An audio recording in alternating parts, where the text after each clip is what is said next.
Hello friends, and welcome to Story Time with Teacher Julian. Today's book, A Spoon for Every Bite. This book was written by Joe Hayes and illustrated by Rebecca Lear. Now, this story is about two people. These two people right here. And they're kind of poor. They don't have a lot of money. And then there is a friend who is very rich. He makes fun of them because they don't have a lot of money. And they play a joke on him because, well, let's find out what joke it is and why he did it. Okay? A spoon for every bite. A spoon for every bite. Look at where they live. Out in the desert. Beautiful.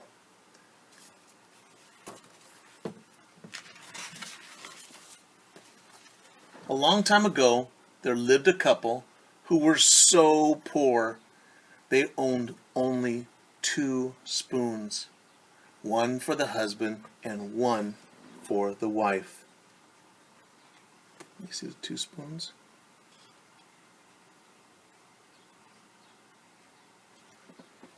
Their neighbor was very rich. His big house was filled with fine furniture, and he was very proud of his wealth and his possessions. Can you see the difference? They don't have very much of anything, and the rich man has many things. You can see when he says his possessions.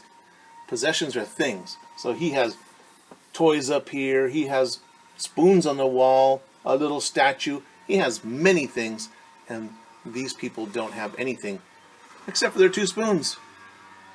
So these are possessions. Those are things. Maybe collections.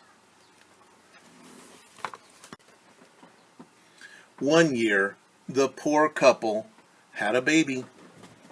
And the wife said to her husband, "Why don't we ask our neighbor to be the godfather of our child?" But he's rich and we're poor," said the man. "Why would he want to be our compadre?" "You'll never know," said the wife. "He might accept." So the poor man spoke to the neighbor, and the rich man did accept. They took the baby to be baptized, and the neighbors became compadres. There's the rich man right here, and the couple that's going to have the baby. Oh, there's the baby right there. So a compadre is a godfather. It's somebody that will look after the baby if something happens to mom and dad. So a compadre is a godfather.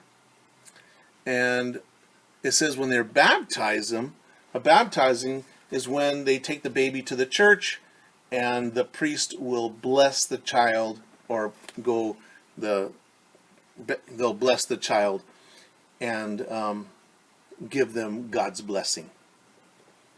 That's what baptizing is.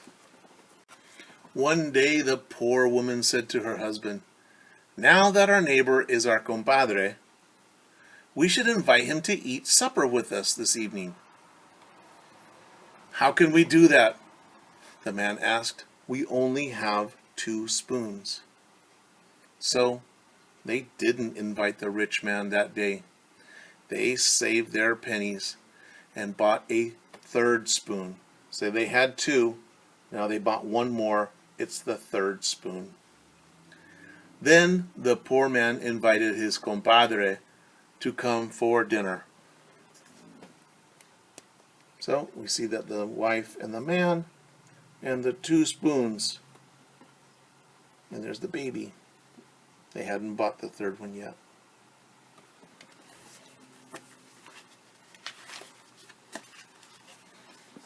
The poor woman made a delicious soup, and when the man arrived, she led the rich man to the place with the shiny new spoon.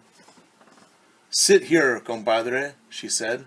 "You get to use our new third spoon. The rich man could scarcely believe his ears. Do you mean to say you only own 3 spoons? Until this morning, we only had 2, the poor man told him. We bought a new one so that you could join us for dinner.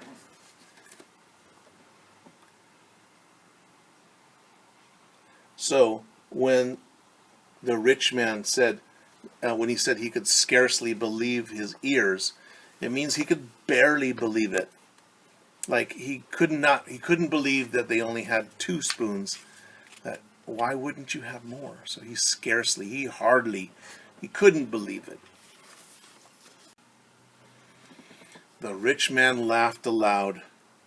Ha ha ha! You only have 2 spoons? And you bought a third one for me to eat with? Why, I have so many spoons, I could use a different one each day of the year if I wished. I see his face with a big smile. He's laughing. What about his face? How does he feel about the situation? He's laughing at him.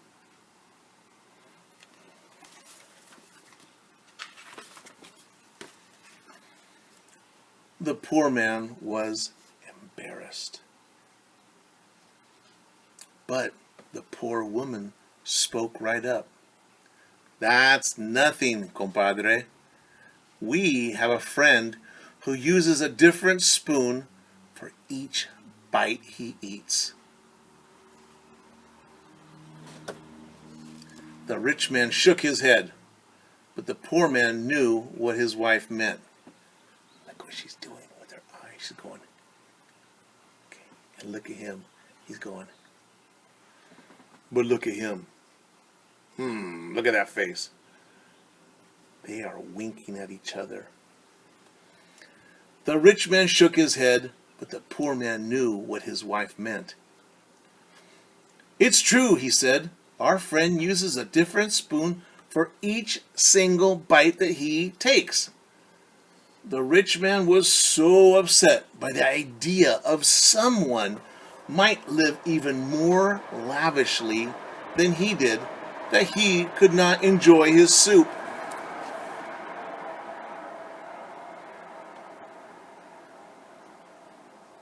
So, when it says that he lives lavishly, it means that he has a lot of stuff.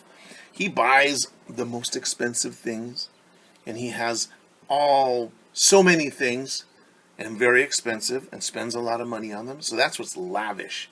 It's like having a gold toilet, right?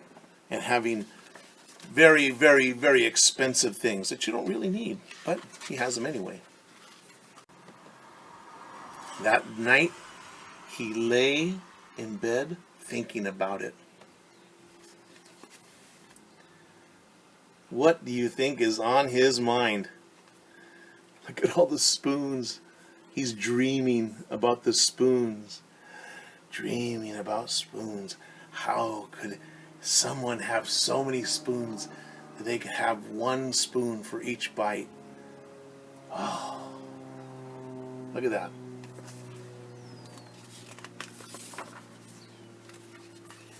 The next day, the rich man's servant came running to the poor man's house.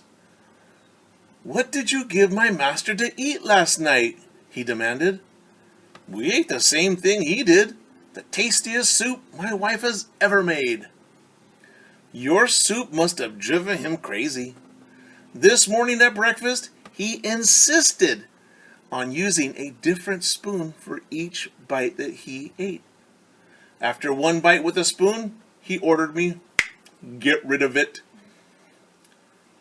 The poor compadre smiled to himself. And what does your master tell you to do with the discarded spoons? He told me, give them to my compadres. They only have 3 spoons. So here's the servant, and there's the poor man. Now, when it says that he ate with a spoon and then he discarded it, it means he threw it away. He got it and just like, no, I don't need this. Take a bite and then put it in a pile, and I don't need it. Is that a good thing? Is that smart? Would you do something like that? At lunch and at dinner, the rich man did the same thing. Look at that face. Woo! How do you think he feels?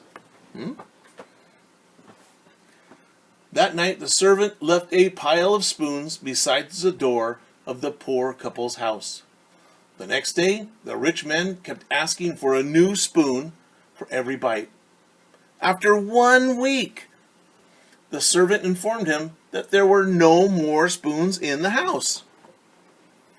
"Go get me some more," said the rich man. "Do you think I'm too poor to buy spoons?" The servant bought all the spoons in town, and then he had to travel to other towns to buy spoons. Look at that. One bowl and so many spoons. Every one. A bite and then throw it away. And a new one and throw it away. Look, you can see right here. He's throwing the spoon away. And here's all the rest of them for him to use.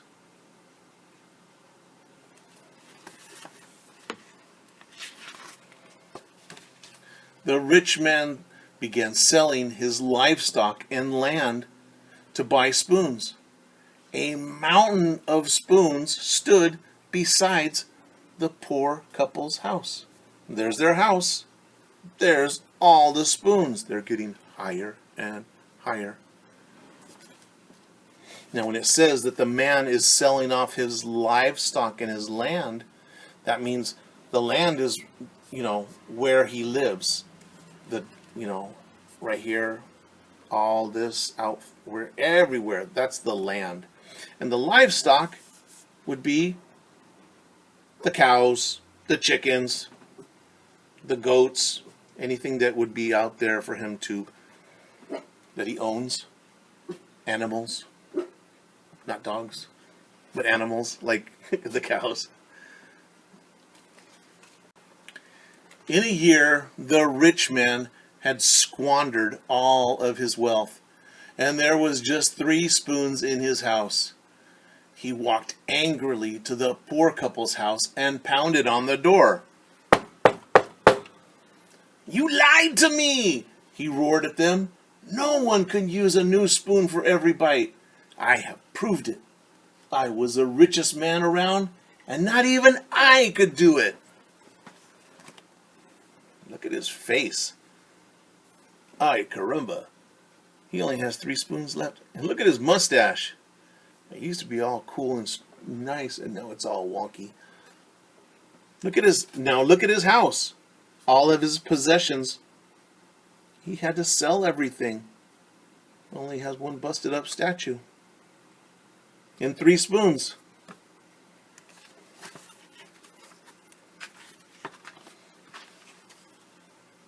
"You are mistaken, compadre," the poor man said.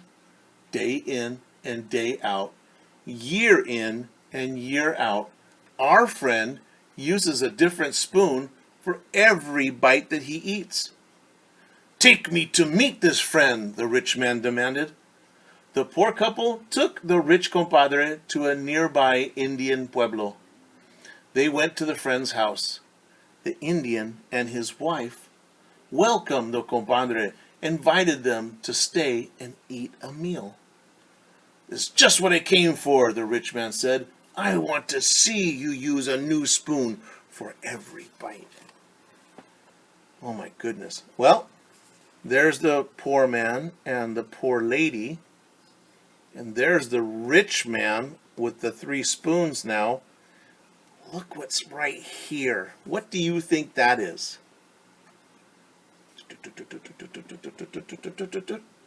Yeah, look. I see spoons. That's a ginormous pile of spoons. Wow. Spoon? Asked the Indian. This is the only spoon I use. He pointed to a stack of tortillas on the table. He broke off a piece of the tortilla and scooped up some beans. The beans and the spoon soon disappeared into his mouth. He'll never use that spoon again, laughed the poor man. Again, the rich man was too upset to eat his meal. He got up from the table and walked home sadly. So, take a look. There's the poor man and his wife and their baby. There's what used to be the rich man, and there's the Indio. He's using his tortilla to scoop it up to eat.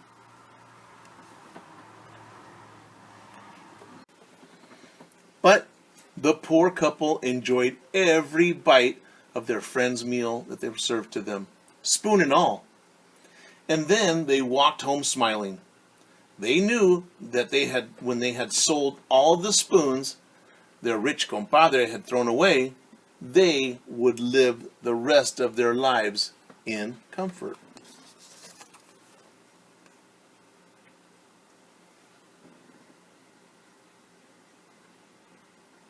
They're very happy.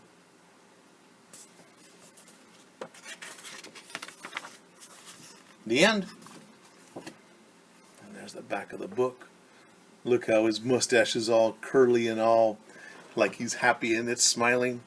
And then remember at the end how his mustache looked all crazy.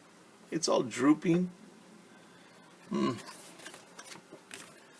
A spoon for every bite. I like it. So I know you have this question. I asked it too. Why does the man keep on buying spoons? Why does he keep on doing that if he knows that he's eating and he's throwing it away, eating? Why is he squandering all his money? Why is he spending it all on the spoons? What is he trying to prove? Do you think he's trying to prove that he's rich enough to do it? Maybe at first, but what happened to all of his money? Yeah, he didn't prove anything to anybody. He just lost all his money. And what do you think about the joke that the people played on him? They winked at each other to let each other know, we're going to play a joke on him. But the man really took it to heart, and he spent all his money on the spoons. What do you think about that? You think they should have said something after a while? They could have, right? But in the end, he's wasted all of his money, and the poor people who didn't have anything now had something for themselves and their baby to live a comfortable life. It means they don't have a whole bunch of stuff, but they could buy a new table, maybe a couple of beds, right? Some nice things for the house. What would you do? Would you play a joke on somebody like that? Maybe next time you're going to play a joke on somebody, you wink at them. Let somebody know. That's all I have for you, friends. I hope you enjoyed our book, A Spoon for Every Bite. I enjoyed reading it for you. And until next time, I'll say goodbye.